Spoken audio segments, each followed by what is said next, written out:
Assalamualaikum warahmatullahi wabarakatuh. Perkenalkan, nama saya Siti Fadila dari kelas PAI 5C semester 5. Baik, di sini saya akan menjelaskan ulang mengenai jawaban UTS saya mengenai PLP 1 yang telah dilaksanakan pada pagi hari tadi. Soal PLP 1 yang pertama yaitu apa saja materi mata kuliah PLP 1 dalam 7 pertemuan sebelumnya? Jelaskan masing-masing materi tersebut. Pada materi PLP 1 yang telah dilaksanakan 7 pertemuan itu telah mencakup beberapa pembahasan materi. Yang pertama yaitu observasi atau pengamatan sekolah. Pada PLP 1, observasi harus dilakukan di sekolah sebagai bentuk untuk membangun jati diri mahasiswa sebagai pendidik melalui beberapa kegiatan-kegiatan di sekolah. Kegiatan-kegiatan yang perlu diobservasi antara lain adalah yang pertama yaitu pengamatan mengenai kultural sekolah. Kultural sekolah yang dimaksud di sini adalah karakteristik unik yang melekat pada sekolah tersebut yang dapat dipengaruhi oleh keberagaman warga sekolah, mulai dari keberagaman suku, bahasa, tradisi, dan lain-lain.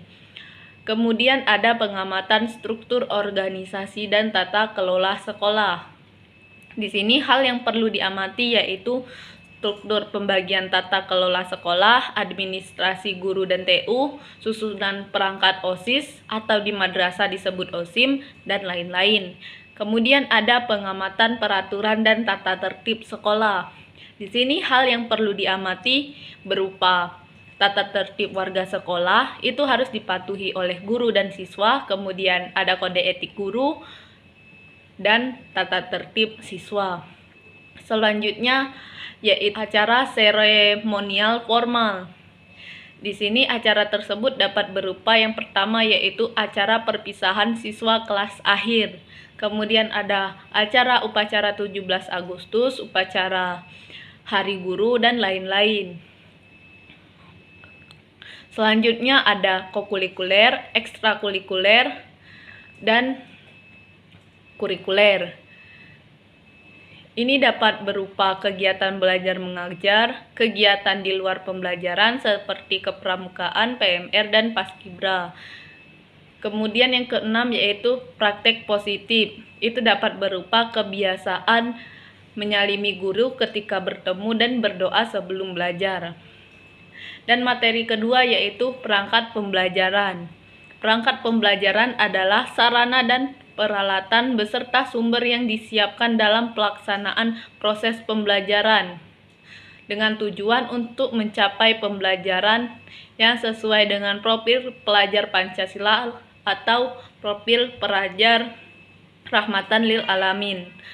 Bentuk perangkat pembelajaran di sini yang pertama yaitu silabus, itu turunan dari kurikulum yang dipakai. Kemudian ada RPP, kalau kini itu disebut sebagai modul ajar. Kemudian ada Prota. Prota itu mengenai analisis kalender akademik. Kemudian ada Promes dan media. Di sini RPP itu terdiri dari 13 unsur. Yang pertama yaitu identitas sekolah, kemudian identitas mapel, kemudian kelas, selanjutnya materi pembelajaran, terus ada alokasi waktu, kemudian pendekatan pembelajaran, selanjutnya tujuan pembelajaran, lalu media pembelajaran, dan kompetensi dasar dan kompetensi inti pembelajaran. Selanjutnya ada sumber, ada materi pokok, kemudian langkah-langkah pembelajaran, dan yang terakhir ada asesmen penilaian. Kemudian manfaat perangkat pembelajaran di sini yaitu yang pertama memudahkan guru dalam proses evaluasi. Yang kedua ada pedoman guru dalam proses pembelajaran, dan yang terakhir meningkatkan profesionalitas guru. Selanjutnya perbedaan modul ajar dan RPP. Kalau modul ajar itu lebih lengkap daripada RPP dan lebih ringkas dari RPP. Di sini terdapat juga manfaat modul ajar. Yang pertama yaitu sebagai pedoman guru dalam mengajar, kemudian menjadi rujukan pendidik, kemudian mempermudah pendidik, kemudian yang terakhir sebagai prosedur. Materi ketiga yaitu administrasi sekolah. Menurut Sondang, administrasi adalah kerjasama antara dua orang atau lebih, dan sekolah adalah lembaga formal maupun informal, baik negeri atau swasta, yang berperan memberi pendidikan dan sebagai tempat proses belajar mengajar antara guru dan peserta didik. Di sini fungsi administrasi yaitu sebagai perencanaan, pengorganisasian, pengarahan, pergerakan, dan budgeting atau DIPA. Selanjutnya ada manfaat administrasi sekolah. Yang pertama yaitu mempermudahkan kegiatan operasional sekolah, lalu memperlancar kegiatan organisasi, kemudian dapat menyadari wewenang dan kewajiban warga sekolah, dan lain-lain sebagainya. Di sini juga terdapat jenis-jenis administrasi sekolah. Yang pertama ada administrasi kurikulum, kemudian administrasi kesiswaan, kepegawaian, keuangan, persuratan atau arsip, kemudian ada administrasi sarana dan prasarana, kemudian ada administrasi hubungan sekolah dan masyarakat, kemudian ada administrasi komite, dan yang terakhir ada administrasi khusus. Materi keempat yaitu manajemen sekolah. Manajemen sekolah adalah tata cara atau perencanaan dalam menjalankan kegiatan di dalam sekolah agar berjalan sesuai dengan yang diinginkan. Tujuan manajemen sekolah di sini menurut Supahir adalah untuk meningkatkan sistem kinerja sekolah. Menurut Muyahasa, manajemen sekolah bertujuan untuk pengembangan efisiensi dan kecermatan sekolah. Kemudian ada tujuan manajemen sekolah menurut Kemendikbudristek. Yang pertama yaitu meningkatkan pendidikan, lalu meningkatkan sumber daya, kemudian meningkatkan kesadaran di antara warga sekolah, selanjutnya meningkatkan responsif, dan yang terakhir merawat daya saing. Kemudian ada unsur-unsur manajemen. Yang pertama planning, kemudian organizing, ketiga actuating, keempat controlling, dan kelima evaluasi. Materi yang kelima yaitu metode pembelajaran. Metode adalah cara atau langkah-langkah yang dilakukan guru dalam menyampaikan materi agar tujuan pembelajaran dapat tercapai. Macam-macam metode pembelajaran.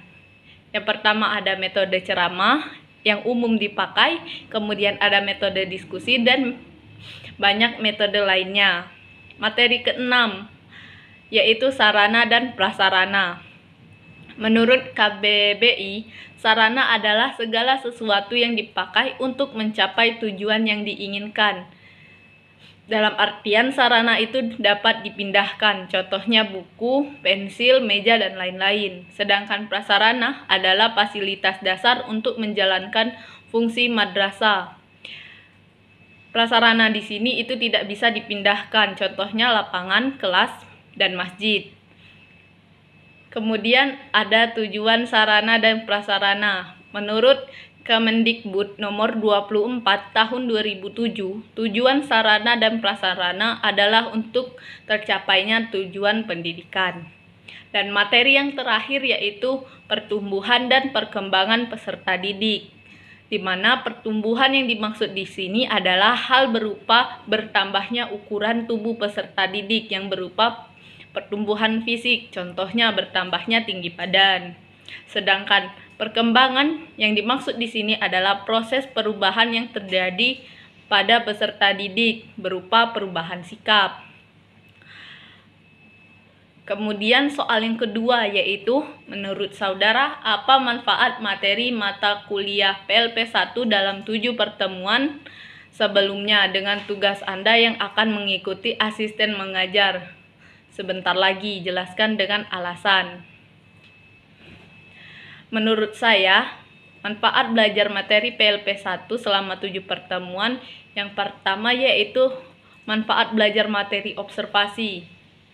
Itu kita dapat memahami konteks pembelajaran, kemudian meningkatkan keterampilan praktis, menemukan inspirasi dan inovasi dalam pembelajaran, dan yang terakhir menyiapkan diri untuk terjun menjadi guru.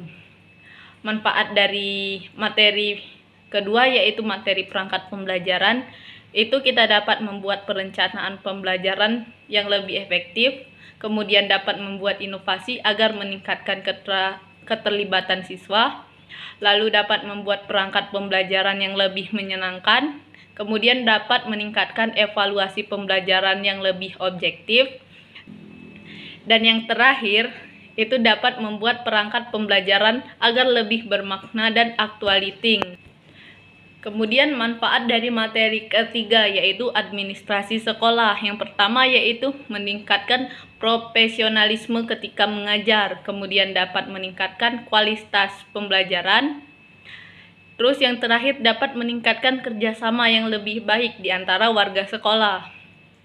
Kemudian manfaat dari materi keempat yaitu mengenai manajemen sekolah. Yang pertama yaitu meningkatkan efisiensi dan efektivitas ketika mengajar, lalu dapat mengatur waktu agar lebih bermanfaat dan bermakna, dan yang terakhir dapat memaksimalkan pembelajaran. Kemudian ada juga manfaat dari materi kelima yaitu materi metode pembelajaran.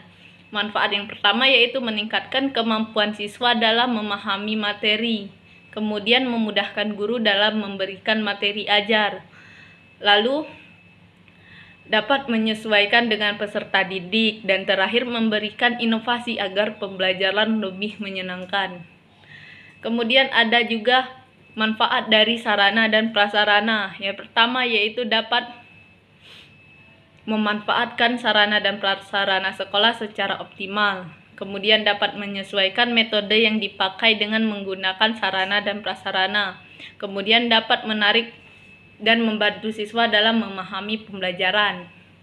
Dan yang terakhir yaitu manfaat dari materi ketujuh yaitu pertumbuhan dan perkembangan peserta didik. Yang pertama dapat memahami peserta didik yang memiliki perbedaan dalam hal belajar. Kemudian dapat mempelajari kekurangan dan kelebihan setiap peserta didik. Terus yang terakhir yaitu guru dapat mengajar dengan lebih humanisme dan tidak ada unsur pemaksaan terhadap siswa. Mungkin sekian presentasi hasil jawaban dari UTS PLP 1 saya. Sekian, wassalamualaikum warahmatullahi wabarakatuh.